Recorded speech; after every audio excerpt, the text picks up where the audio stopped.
This windless so-called sailing adventure is pissing me off so much. The dolphins and the beauty are the only things that I'm enjoying here. It's been 30 hours of motoring again. Forecast on predict wind says 10 knots of wind. Total nonsense. This is the 10 knots.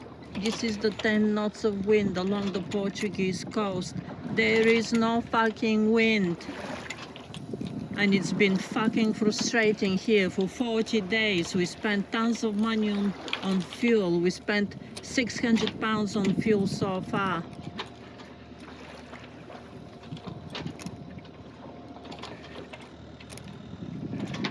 All these apps, they're talking nonsense. 10 knots of wind.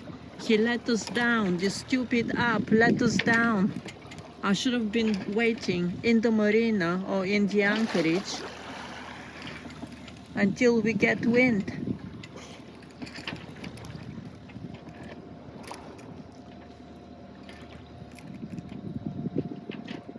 They're getting ready for the jump now.